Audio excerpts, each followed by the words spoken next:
Effort না দিয়ে তুমি সাফল্য কিন্তু পাবে না। আর এফোর্ট দিলে সাফল্য পেতে পারো না, গ্যারান্টি পাবেই। ঠিক আছে, যে পাবে ওরকম না, গ্যারান্টি দিচ্ছি একাধিক সাফল্য পাবে। একের পর এক চাকরি ছাড়বে, ধরবে, তোমার মনে হয় ভালো লাগে না, ছেড়ে দেবে। কি করে ছাড়তে হয়, কি জটিলতা, সব সলভ করে দেবো, আমি সলভ করে দেবো। ঠিক আছে, এখানে মানে নাম্বার তো আছে, স্বদেশ নাম্বার আছে বা সব আছে। আমাদের মেসে একটা মেস ছিল আমাদের পাড়ায়, তো সবাই পড়াশোনা করতো, তাস খেলতো, পড়াশোনাও করতো, সবকিছু করতো। তাদের মধ্যে একটা ছেলে ছিল, সবই গ্রামের ছেলে। সেই ছেলেটা কি করতো, আমি আমাদের ছাদ থেকে আমাদের দেখা যেত, অনেক বছর আগে কথা বলি, 8-9 বছর 10 বছর আগে কথা বলি। সে শুতো, ভাত খাওয়ার পর ঘুমতে শুয়ে শুয়ে ছাদে শুয়ে শুয়ে বইটা নিয়ে এরকম দেখছি, এরকম শুয়ে শুয়ে দেখছি, আমরা দেখছি। আমি ছাদে ঘুরতাম, ওরকম দেখছি। কিন্তু ও ওরকম ভাবে, আমি ওরকম স্কুল কলেজে আমি ওই লেভেলে পড়িনি, ও যেভাবে পড়ছে। তার মানে ও দিচ্ছে তো এফোর্ট। কেউ সবাই তাস খেলছে, সবাই মজ মস্তি করছে, ফোনে গল্প করছে সব, কিন্তু ও কিন্তু ওই দেখে যাচ্ছে। ওই মেস থেকে ওই একটাই ছেলে মেডিকেলে চান্স পেয়েছে, এখন ডাক্তার। তুমি ভাবো, অনেক ছেলে মেয়ে আছে যত্ন করে আকাশে পড়ে, আকাশ বলে একটা ইনস্টিটিউশন আছে, আকাশে পড়ে, কলকাতার নানান গল্প, হ্যাঁ, পথ ফাইন্ডার, হ্যানা ত্যানা সবকিছু করছে, খুব যত্ন, মা এসে গ্লাস দিচ্ছে, রাত যাচ্ছে না, মানে সবকিছু। সে কিন্তু মেডিকেলে চান্স পাচ্ছে না। যে একটা মেসের ছেলে, সে মেসের মধ্যে কত কি একটা, মানে এক ঘরে 3-4 জন থাকে, তার মধ্যে সে কিন্তু পড়ে পড়ে ঠিক মেডিকেলে চান্স। তাহলে সে এফোর্ট দিয়েছে, তাই না? যে যত এফোর্ট দেবে সে তত, যার যেই অবস্থা হোক না, ইন্টারভিউ বোর্ডে কি দেখবে, তুমি কতটা জ্ঞানী, তোমার জ্ঞান কতটা, তোমার প্রশ্নের উত্তর তোমাকে চাকরি দেবে। তোমার লুকিং, তোমার স্মার্টনেস কিচ্ছু দেখবে না গভর্নমেন্ট সার্ভিস। ওসব ভালো টাই পরা বা জুতো পরা, ওগুলো প্রাইভেট সেক্টরে দেখা। ঠিক আছে, ও গভর্নমেন্টে তুমি তোমার মাথা চুল থাকুক না তো, কেউ দেখবে না তো, তোমার উত্তরটাই তোমাকে চাকরি দেবে। আর ওখানে যারা চাকরি ইন্টারভিউ নেয় পিএসসি বোর্ডে বা যে কোনো বোর্ডে, ওরা অত্যন্ত জ্ঞানী লোক, ওদের জ্ঞান অত্যন্ত বেশি। তোমার পাশে কিচ্ছু থাকে না, বলেছিলাম তো এখানে, একাডেমিক স্কোরের উপর অ্যাডমিনিস্ট্রেটিভ সার্ভিসে কিচ্ছু থাকে না। ঠিক আছে, এরকম এরকম উদাহরণ দিয়ে আমি বলেছিলাম মনে হয়। তুমি মাধ্যমিকে বা গ্রাজুয়েশনে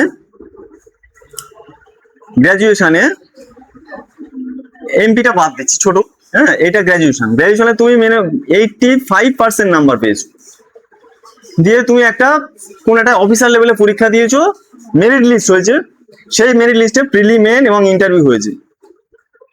এই যে মেন নাম্বার হয়, মেন আর ইন্টারভিউ নাম্বার, পার্সোনালিটি টেস্ট, এই দুটো নাম্বার যোগ করে পার্সোনালিটি টেস্টের নাম্বার আসে, ইন্টারভিউ প্রিলিমিনারি নাম্বার যোগ হয় না। তুমি সেখানে গ্রাজুয়েশন লিস্টের মেরিট লিস্ট হয়েছে 1, 2, 3, 4, এইভাবে একটা মেরিট লিস্ট হয়েছে, তুমি সেখানে পেয়েছো, এটা তুমি গ্রাজুয়েশনে পেয়েছো। আর চাকরির পরীক্ষাটা, যে পরীক্ষাটা তুমি চাকরি করো বলে দিয়েছিলে, সেই পরীক্ষাটা কম্পিটিটিভ এক্সাম, সেই পরীক্ষাটা তুমি পেয়েছো 50% নাম্বার পেয়েছো। ঠিক আছে, আর আরেকটা ক্যান্ডিডেট দেখো, সে গ্রাজুয়েশনে পেয়েছে 40% নাম্বার, আর কম্পিটিটিভ এক্সামে পেয়েছে, তুমি 50 পেয়েছো তো, ও পেয়েছে 50.25% নাম্বার, সামান্য একটু বেশি না? এই চাকরি কিন্তু এ পাবে। তুমি গ্রাজুয়েশনে এই কত নাম্বার তুমি বেশি পেয়েছো দেখো, তোমার থেকে কত কম বেশি, আর এইটা কত কম বেশি। এই 2 পয়েন্টটা আরো কমিয়ে দিলাম, 1 করে দিলাম, এরকম করে দিলাম, চাকরি এই পাবে। কিন্তু কোনোভাবেই এ পাবে না। এ যদি পায়, স্বচ্ছতার সঙ্গে যদি পরীক্ষা হয়, এই ক্যান্ডিডেট যদি জানতে পারে, ছুটে করে চলে যাবে, পুরো প্যানেল ধরে বাতিল করে দেবে। ঠিক আছে, এরকম হয়, এসএসসি তে বারবার হয়েছে, দেখেছো তো, এক কথায় 26,000 চাকরি বাতিল, এখন সব ঝুলে আছে। কিন্তু কাউকে ছোট করছি না, যেটা হয়েছে সেটাই বলছি। ঠিক আছে, কাউকে সেই ইন্টেনশন নিয়ে এখানে আমরা কেউ আসি। তাহলে এটাই বলছি যে যে মানে মানে কম একাডেমিক স্কোর, আমি মাধ্যমিকে কত পেয়েছি না, স্কুল সার্ভিসে না, স্কুল সার্ভিস টিচার হওয়ার ক্ষেত্রে ওদের আলাদা করে নাম্বার থাকে। ঠিক আছে, বিএড এর ফার্স্ট ক্লাস পেলে তাই তো এরকম নাম্বার থাকে, সেকেন্ড ক্লাস পেলে এত, গ্রাজুয়েশনে এত, মাধ্যমিকে এত পেলে এত, ফার্স্ট ডিভিশন পেলে এরকম নাম্বার থাকে। স্কুল সার্ভিসে অ্যাকচুয়াল কম্পিটিটিভ সার্ভিস, সত্যি কথা বলতে কম্পিটিটিভ সার্ভিস যাদের মধ্যে বারুদ ছিল, ঠিকঠাক বিস্ফোরণ হয়নি সেই সময়, কিন্তু বারুদটা এখনো আছে, একদম জিরো হয়ে আছে, শুধু আগুন লাগিয়ে দিলে তারা বিস্ফোরণ করাবে। এই কম্পিটিটিভ এক্সাম তাদের জন্য, 12 পাস করে, মানে 12 ফেল করেও আইপিএস হয়েছে, তাই তো? আমার কথা নয়, এগুলো তো মানে পেপারে দিয়েছে, সিনেমা হয়েছে। এখন কেউ যদি বলে যে না আমি গ্রাজুয়েশনে এত নাম্বার পেয়েছি, হ্যাঁ, অনেকে আছে আইএএস আইপিএস হয়েছে যারা মেডিকেলের ভালো র্যাঙ্ক করেছিল, অনেকে আছে জানো, সব পেপারে সব আছে, আরিফ খান সম্ভবত ওনার নাম, কাশ্মীরে বাড়ি। হ্যাঁ, আরিফ খান না কি একজন এরকম, অনেকে আছে, অনেকেই আছে। একজন তামিলনাড়ুর একটা মেয়ে, এই গল্পগুলো বলতে ভালো লাগে। মানে আমরা গ্রামে থাকি তো স্বপ্ন দেখতে ভয় পাই, যে এটা পারবো, এটা হবে, এটা আমি কি হবে, আমার বিয়ে হয়ে গেছে, বা আমার এটা নেই বা ওটা নেই। কাউকে ইন্ডিকেট করে বলছি না সবকিছু, ঠিক আছে, ইন জেনারেল বলছি। তামিলনাড়ুর একটা মেয়ে, তার পরিবার থেকে তাকে বিয়ে দেবে বলেছিল, সে বিয়ে করবে না, সে পালিয়ে গেছে, গিয়ে মুম্বাইতে চলে গেছে, মুম্বাইয়ের একটা ইনস্টিটিউশনে ভর্তি হয়ে গেছে। পরে সে আইএএস পরীক্ষায় পাশ করেছে, পাশ করেছে, ঠিক বললাম কি? ঠিক বললাম, সে ফার্স্ট হয়েছে, ফার্স্ট হয়েছে, ভাবো, ফার্স্ট হয়েছে। বিয়ে তো হবে রে বাবা, কিন্তু ওর তখন বিয়ে করতে চাইছে না, যে হ্যাঁ আমি আমি আমার কিছু একটা করার আছে বা আমি কিছু করব, ঠিক আছে। তাহলে ও ওই পরীক্ষায় সে ফার্স্ট হয়েছে। ফার্স্ট হওয়া কিন্তু চারটিখানি ব্যাপার নয়, পাসই আমরা করতে পারি না, সেখানেও ফার্স্ট। ওই জন্য করে সবকিছু সম্ভব, যদি নিজের মধ্যে সেই জেদ থাকে, সেই করার মানসিকতা, খাটার মানসিকতা থাকে, সেই স্পিরিটটা থাকে। আমি বললাম না যে ফুটবল খেলতে গেলে মোজা লাগে না, জার্সি লাগে না, মাঠও লাগে না, ওগুলো সব কেউ না কেউ ডোনেট করে দেবে, শুধু লাগে স্পিরিট। জিনেদেন জিদানের উদাহরণটা আমি দিলাম না, ওই জন্য রাস্তায় ফুটবল খেলতো, তারপর কি হলো, ক্লাব ওকে ডেকে নেবে, ডোনেট করে দেওয়া মানে কি, ক্লাব ডাকবে, ভাই চলা আমার ক্লাবে খেল, তোর কি লাগবে বল। পরিবার সঙ্গে সঙ্গে কয়েক কোটি টাকা দিয়ে পরিবার উন্নতি হয়, চলো ঘর বাড়ি হয়ে গেল। জুতো মোজা কি ড্রিঙ্ক লাগবে, কোম্পানি ডাকছে, ভাই তুমি আমার এই ড্রিঙ্কটা একটু ইয়ে করে দাও তো, বিজ্ঞাপন দাও তো, তোমার এত কোটি টাকা দেবো, দিচ্ছ তো তাই। মাঝখানে এটা কি হলো না, ক্রিস্টিয়ানো রোনাল্ডো না কে মনে হয় পেপসি না কাকে সরিয়ে দিল, দিয়ে জল খেলবে একটা বিতর্ক হয়েছিল না, কিচ্ছু নয় কিন্তু, ও যা সরিয়ে দিয়েছে তাদের, তার জন্য কিন্তু অনেক ক্ষতি হয়েছে। হম। তাহলে তুমি যখন সেলিব্রিটি হয়ে যাও তখন তোমার ওই কোনো ব্যাপার না, কিন্তু সেলিব্রিটি হওয়ার জন্য তোমাকে ওই জায়গায় যেতে হবে, সেলিব্রিটি হয়ে গেলে তো সবকিছু ঠিক আছে। আমরা সেলিব্রিটি নাই বা হলাম, আমরা একটা, আমরা মধ্যবিত্ত কি, আমাদের নিম্নবিত্ত, আমাদের কুটির শিল্প কি, পড়াশোনা। আমরা পারবো কোনো ফ্যাক্টরি একটা খুলে আমি লাইফ বয় সাবান তৈরি করবো, ব্রিটানিয়া বিস্কিট তৈরি করবো, আমাদের সেই সামর্থ্য বা কিছু নেই, বা আমরা একদমই গ্রামের, একদম মজ গ্রামের লোকজন। তাহলে আমাদের কাছে কি আছে, পাতা হলুদ হয়ে যাওয়া কয়েকটা বই আছে, সেই বইগুলো পড়ে পড়ে পড়ে পড়ে আমরা একটা গভর্নমেন্ট সার্ভিস পেতে পারি, পাচ্ছি, সবাই পাচ্ছে তো তাই, ঠিক আছে। কুটির শিল্পের মতো নয় কি, বেশি কিছু করা যায় না, কিন্তু ভদ্রভাবে বেঁচে থাকার জন্য মাসে 50-60 হাজার টাকার একটা চাকরি জোগাড় করে নেওয়া যায়, ঠিক আছে। চলো, চলো এবার অন্য একটা আইটেমে যাই।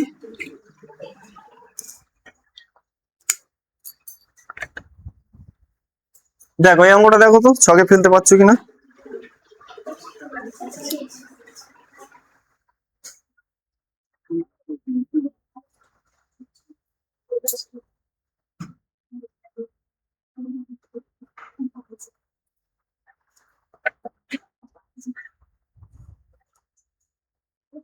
বহুবার পরীক্ষা এসছে অঙ্কটা।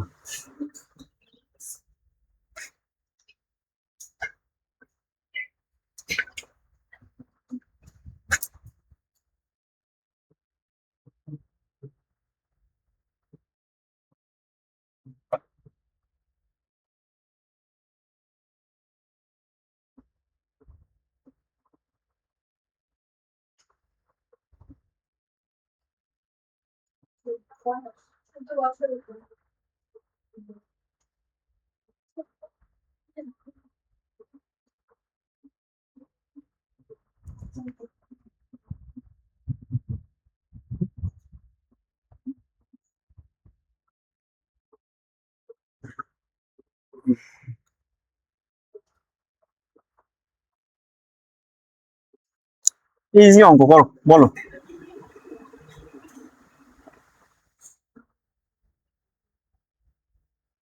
বাড়ির পরিবেশটাও খুব ডিপেন্ড করে, বাড়িতে যদি সবসময় মানে প্রেশার দেয় যে না ভাই এটা পারবে না, করবে না, হবে না তোমার দ্বারা, তাহলে কিন্তু খুব মুশকিল। তখন বাড়ি থেকে বেরোতে হবে, বাড়ি থেকে বেরিয়ে মেসে আসতে হবে, যেখানে পড়াশোনার পরিবেশ আছে।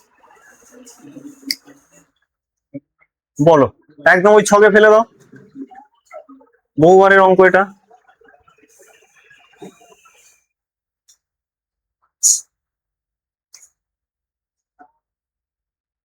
ছকে কে ফেলতে পারছো দেখি।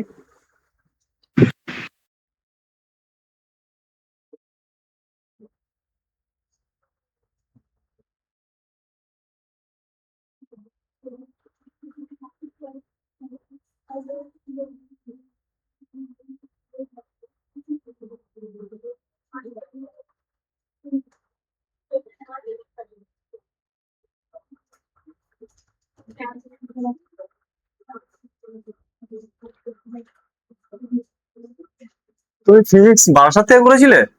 আর তোমার অ্যাকাউন্টেন্সি বারাসাত? বাহ। হ্যাঁ বলো। 23, একদম দারুণ। 23 বছর, 23 বছর হবে।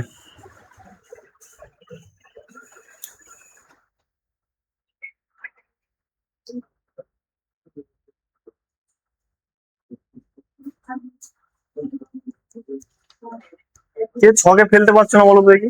ছকে ফেলে আমাকে দেখাও, অঙ্ক পরে করবে। ছকে ফেললেই অঙ্ক হয়ে যাবে।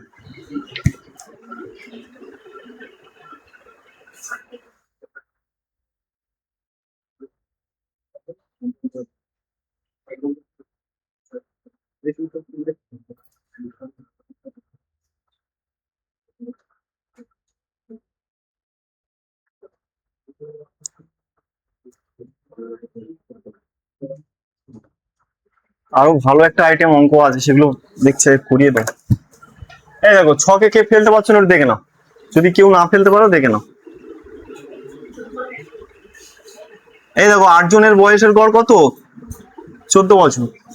আমি এই 14 বছরটা, এটাকে আমি নিচে রাখবো, ছোট তো, ছোটটাকে আমি নিচে রাখবো। আর 1 বছর বেড়ে যায় না শিক্ষায় তুললে, গড় বয়স হয় 15 বছর। তো গড় 15, তাহলে একজন 8 একে 9 হবে। রাজশ্রী বোঝা যাচ্ছে? এই দেখো এইটা, এখানে কত হবে বলো? এখানে কত হবে ছকে? 1 হবে, এক্স্যাক্টলি। 8 এ 9 17 হবে না, এটা 1 হবে।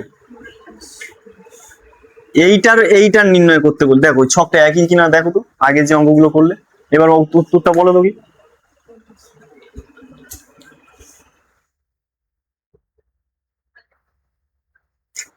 ছকটা চেনা লাগছে তো? এইভাবে করতে পারো, যারা বড় বড় করে করতে চাই। দেখো 8 জনের গড় বয়স এত, তাহলে 8 জনের মোট মোট বয়স কত? 14 × 8। তাহলে 9 জনেরটাও তাই, 9 জনের মোট বয়স কত ওইটা? তাই না? 9 জনের মোট, এই তো গড় তো 15, তাহলে 9জনটা বের করলে তাহলে বাকি থাকে একজন, একজনের মোট বয়স কত? তাহলে বিয়োগ করলে 23 হবে। দেখো 23 হবে। করো, পাইলে ওইভাবে করো। হ্যাঁ, করেছো, বাহ। তুমি 11-এ কোথায় পড়ো, কোন জায়গাটা? পশ্চিমে? সাইকেলে করে যাতায়াত করো? কে বললো তোমাকে প্রথম কম্পিটিটিভ এক্সামের কথা? স্যার মানে রিলেটিভ নাকি? হ্যাঁ, তোমার তোমার কিভাবে যোগাযোগ হলো? এখানে ছিল, আচ্ছা আচ্ছা, ঠিক।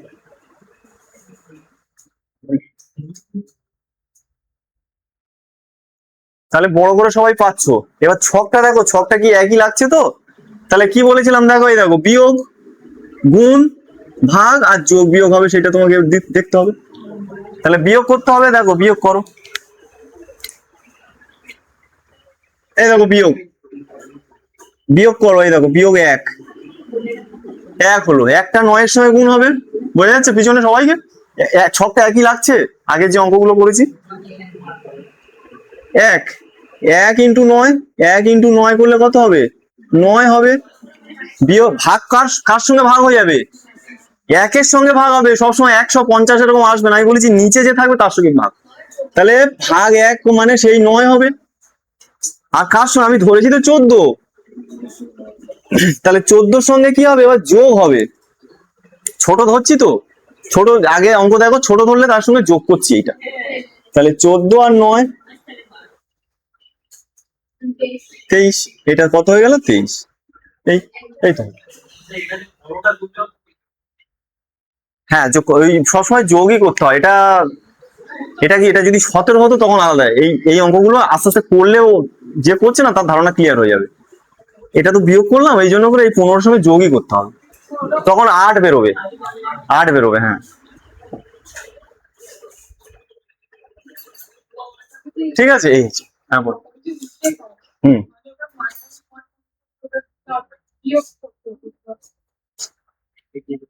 না, দেখো, এই যে যেটা আমি বললাম যে 45টা সংখ্যার গড় এত আর 55টা সংখ্যার গড়, তখন এই দুটো দুটো মিলে এখানে 100 করেছি। এক্ষেত্রে কিন্তু সেটা হচ্ছে না, এক্ষেত্রে বিয়োগ করে আমি একজনের বয়স নির্ণয় করছি।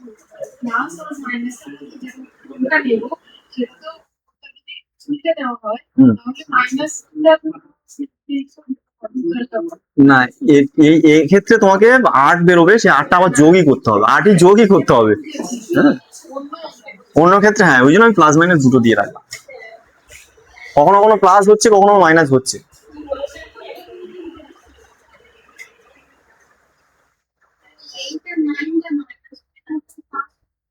এইট আর 9, না এটা মাইনাস করিনি। না তো। ও আচ্ছা, হ্যাঁ তো তোমাকে তো বলেনি, তোমাকে তো বলেছে 17 জন, এখানে কি 17 জন আছে?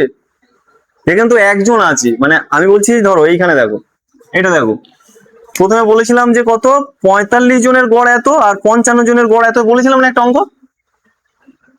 তাহলে এদের এর টোটাল সংখ্যাটা কত হবে? 100 হবে। এখানে সেই কনসেপ্টটা কিন্তু নেই।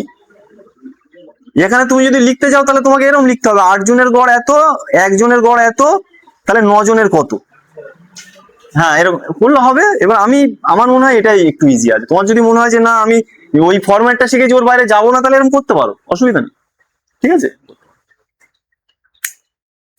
আমাকে এখানে বলেনি যে ওই সবার 9 জনের গড় কত, এরকম এরকম কিছু, 8 জনের, এরকম সামগ্রিক ভাবে কিছু বলেনি। আমাকে বলে যে একজনের বয়স কত, আমি ওই একটাকে বাইরে এনেছি। ঠিক আছে, বলো।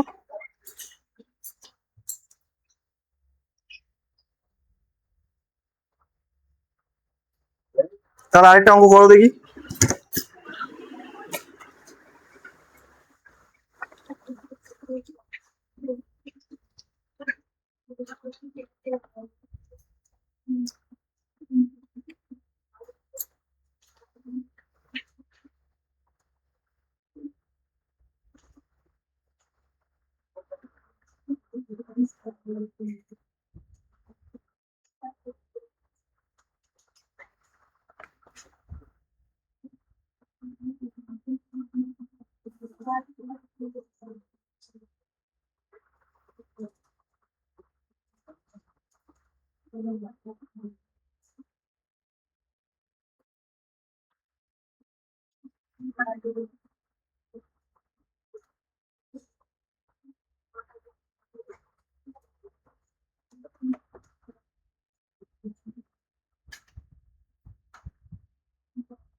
কর।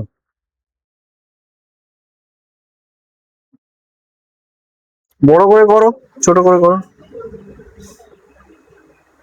4 ভাইয়ের গড় 15, আচ্ছা হলো। আর বাবাকে ধরলে বলো 5 করে বেড়ে গেছে, 1 নম্বর। তোমার ফরম্যাটটা দেখি যে যে যেভাবে করতে, এক কেউ নিচে করতে পারো, কারোর যেভাবে সুবিধা হয় করো, ওই ছকে ফেলে করো। আর যদি মনে হয় যে না স্যার পাচ্ছি না, বড় করে করো, বড় করেই করো।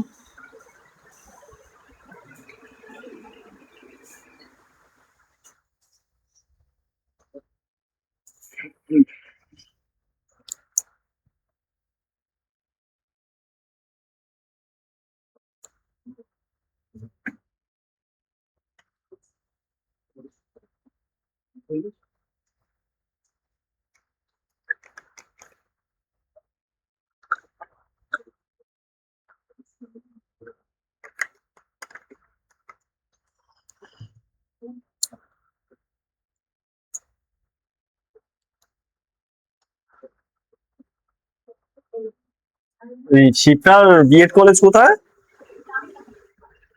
অনেক জার্নি হয় তো তাহলে তোমার, প্রতিদিন যেতে হয় মোটামুটি। ও, 5 তারিখ কদিন হবে? পরীক্ষাটা দাও ভালো। তুমি জামতলা থেকে মানে অনেকটা দূর, তাই না? জামতলা অনেকটাই ভিতরে। কেউ যায় বাড়ি মানে সঙ্গে করে, একাই? কেউ যায় না তোমাকে যে জয়নগর ছেড়ে দিয়ে আসতে?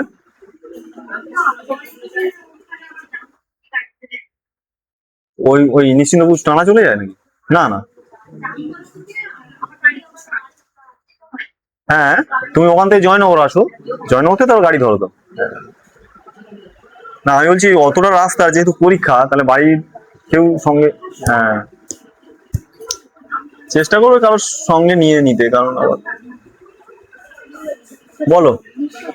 40 আনসার হবে? অভিষেক কত হয়েছে, কার উপমঙ্গল?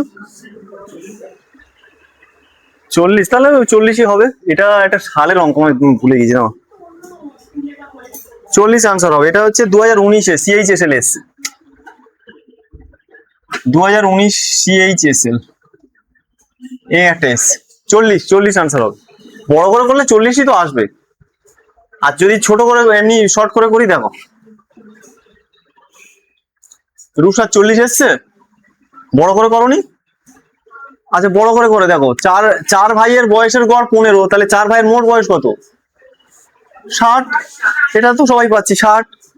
আর তার বাবা ধরলে মানে 5 হয়ে গেল, তাহলে 5 জনের 5 করে বেড়েছে, মানে 15 ছিল, 5 বাড়লে 20 হবে। 20 হবে না? তাহলে 20 ইন্টু 5, 4 ভাই আর বাবা মানে 5 জন। আচ্ছা বড় করে দাও, অনেক বুঝতে পারছি না। এই দেখো 4 ভাই, 4 ভাইয়ের মোট বয়স, মোট বয়স কত হবে গড়? এই 15 ইন্টু 4, 60 হলো। এবার 4 ভাই প্লাস একজন বাবা, ওর বাবা, তাহলে মোট 5 জন হয়ে গেল না? 5 জনের মোট বয়স কত? এই দেখো 15 ছিল আর গড় বয়স বলেছে 5 করে বেড়েছে, তাহলে 15 ছিল আর 5 বাড়লে কত হবে? 20 হবে না? তাহলে এখন মোট বয়স কত? 20 ইন্টু 5, সদস্য সংখ্যা 5 আর মোট গড় হচ্ছে 20, 100। তাহলে দেখো 4 জনের হচ্ছে 60 আর 5 জনের কত? 100। তার মানে একজনের বয়স কত? 40 না? একজনের বয়স তো 40। এইভাবে হয়। হ্যাঁ, এবারে এই অঙ্কটা দেখো, ছোট অঙ্কটা দেখো কিভাবে হচ্ছে না। হয়েছে ছোট অঙ্কটা করাই? আচ্ছা না, একটু টাইম দিচ্ছে না, লিখে নাও তারপর দেখছি।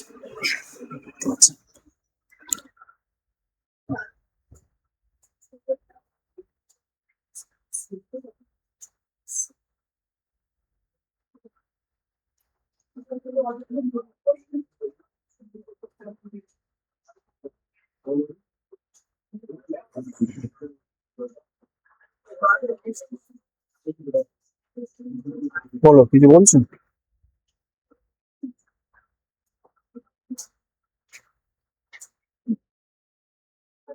চলো এবার ছোট দেখো, কিচ্ছু না, আমি এগুলো মুছে দিচ্ছি। দেখো শুধু এই দেখো 9 জনের 15, তো তাহলে আমি বড়টা উপরে বসাচ্ছি। 9 জনটা কত হবে এখানে বলো? 5 জন হবে তো, ছেলে আর বাবা, তাহলে 5 জন হবে। এদের গড় কত? 20। এই দেখো শুধু এই কেটে কুটে বোঝাচ্ছি। আর এটা 4 জন হবে, 4 জনের গড় কত? 15। এই দেখো এটা বসানো, একই জিনিস, সেই বিয়োগ গুণ ভাগ এইরকম করে দাও। তাহলে করলে কত? 5 হবে। এটা ডিফারেন্স 5, 5 5-এ 25, 5 5-এ 25 হয়ে গেল, 25 হয়ে গেল। দেখো বলো, 25টা 1 দিয়ে ভাগ হবে, 1 দিয়ে সেই 25ই হবে। আর এটা ধরেছিলাম, তাহলে 25 যোগ 15 সমান 40। ঠিক আছে,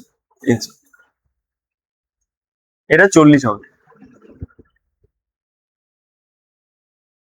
এই ছকটা যদি মনে হয় যে না এই ছকটা বুঝতে পারছি না, আমি 5টাকে নিচে নামাবো, করতে পারো, তোমার মতো করতে পারো। ঠিক আছে, আমার মনে হয় একটাকে বাইরে গেলাম, আমার সুবিধা হয়েছে, আমার মনে হয় এটাও ভালো। এবার তোমার যদি মনে হয় যে না আমি এটা বুঝতে পারছি না, তুমি তোমার মতো করে নিও, এই ছকটাকে একটু মডিফাই করার চেষ্টা করো। ঠিক আছে, এই হচ্ছে ব্যাপার।